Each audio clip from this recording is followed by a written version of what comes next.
नमस्कार, आप देख रहे हैं वीकी न्यूज और मैं देशवर उपाध्याय। देश के सबसे बड़े सूबे उत्तर प्रदेश के भगवादारी मुखिया योगी आदित्यनाथ के एक्शन से अपराधियों और माफियाओं के बीच खौफ है, क्योंकि माफियाओं और अपराधियों पर लगातार नकेल कसी जा रही है और उनके काले साम्राज्य को ढाया जा रहा है। प्रदेश को अपराध मुक्त बनाने की मुहिम में सीएम योगी ने एक और बड़ा फैसला लिया है, जिसने अपराधियों के होश उड़ा दिए हैं। दरअसल योगी सरकार ने एक विशेष पुलिस बल का गठन किया है, जिसको स्पेशल पावर दी गई है। औद्योगिक प्रतिष्ठानों, प्रमुख स्थलों, हवाई अड्डों, मेट्रो और कोर्ट समेत अन्य स्थानों की सुरक्षा के लिए गठित होने वाले उत्तर प्रदेश विशेष सुरक्षा बल के पास बिना वारंट तलाशी लेने और गिरफ्तारी करने का अधिकार होगा।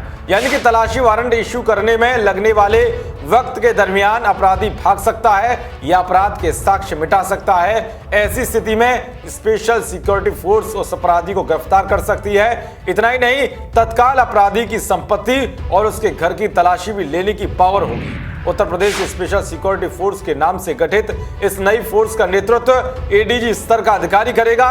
यह बल किसी ऐसे व्यक्ति को गिरफ्तार कर सकेगा जो उसे प्रतिष्ठानों की सुरक्षा के दौरान कर्तव्यों का पालन करने से रोकता है, वह हमला करने की धमकी देने, आपराधिक बल का प्रयोग करने की कोशिश करता है। खास बात तो यह है कि इसके लिए स्पेशल सिक्योरिटी फोर्स के सदस्यों को किसी मजिस्ट्रेट के वारंट की जरूरत नहीं होगी। संदेह के आधार पर बिना वारंट तलाशी भी ली जा सकेगी। हालांकि गिरफ्तारी के बाद वरिष्ठ अधिकारियों को जानकारी देनी होगी और गिरफ्तार व्यक्ति को थाने के हवाले करना होगा। बल का प्रत्येक सदस्य हमेशा ऑन ड्यूटी माना जाएगा और उसे प्रदेश में कहीं भी तैनाती दी जा सकती है। इस बल के किसी भी सदस्य की ओर से ड्यूटी के दौरान किए जाने वाले किसी भी कार्य को लेकर कोर्ट बिना सरकार की मंजूरी के इसके खिलाफ अपराध का संज्ञान नहीं ले पाएगा। 26 जून को कैबिनेट वाई सर्कुलेशन के जरिए योगी कैबिनेट ने इस फोर्स के गठन की मंजूरी दी थी।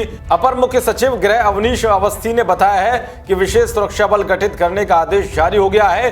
अधिनियम सदन में पारित हुआ था और प्रभावी हो गया। इसके स्ट्रक्चर, तैनाती और कामकाज पर डीजीपी से रोड मैप मांगा गया है। उन्होंने कहा है कि मुख्यमंत्री का ड्रीम प्रोजेक्ट है। हाईकोर्ट ने आदेश दिया था कि सिविल कोर्ट में स्पेशल फोर्स की तैनाती की जाए। जानकारी के मुताबिक इस विशेष सुरक्षा बल में 9,919 कर्मी होंगे।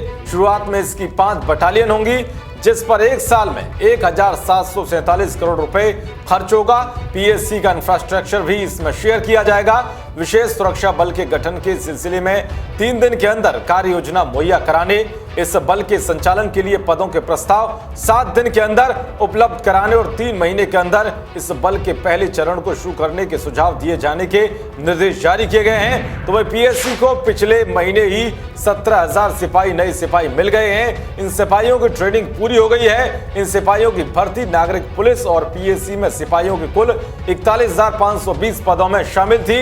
इसमें 23,520 पद नागरिक पुलिस और 18,000 पद पीएससी में सिपाही के थे।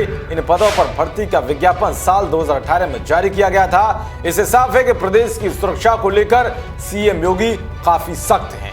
देश और दुनिया की तमाम खबरों को पाने के लिए देखते रहिए वीकी न्यूज। नमस्कार।